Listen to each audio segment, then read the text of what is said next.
అంబేద్కర్ కోనసీమ జిల్లా రాజోల్ నియోజకవర్గం నుంచి 30,000 సభ్యత్వాలు నమోదు చేస్తామన్నారు రాజోల్ ఎమ్మెల్యే దేవవరప్రసాద్. మల్కీపురం మండలం విశ్వేశ్వరాయపురంలో క్యాంపు ఆఫీసులో జనసేన సభ్యత్వ నమోదు సన్నాహక సమావేశం నిర్వహించారు. సభ్యత్వ నమోదు చేసే వారిని సాధకగా పిలుస్తారని, సభ్యత్వం తీసుకున్న వారిని ఉద్యమిగా పిలుస్తారని ఎమ్మెల్యే దేవవరప్రసాద్ తెలిపారు. ఈ సభ్యత్వ నమోదు ప్రక్రియలో ప్రతి ఒక్కరూ భాగస్వాములు కావాలని, విజయవంతంగా నమోదు చేయాలని కార్యకర్తలకు, నాయకులకు సూచించారు.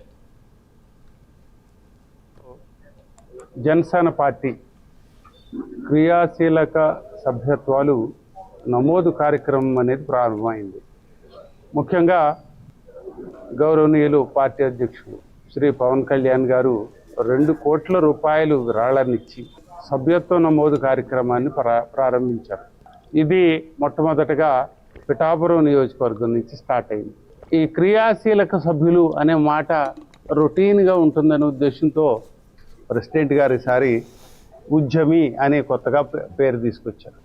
ఉద్యమి అంటే పార్టీ భావజాలాన్ని పూర్తిగా అర్థం చేసుకొని, అలాగే ఈ సిద్ధాంతాలకు, పార్టీకి ఉండే కట్టుబాట్లు, సిద్ధాంతాలకు అనుకూలంగా ఉండేవారిని ఉద్యమి, మెంబర్షిప్ క్రియాశీలక సభ్యులు, వారిని ఉద్యమిగా పిలుస్తూ ఉంటాం. సో వీరి ఎన్రోల్మెంట్ మనం 26వ తారీఖు నుంచి స్టార్ట్ చేయాల్సి ఉంది.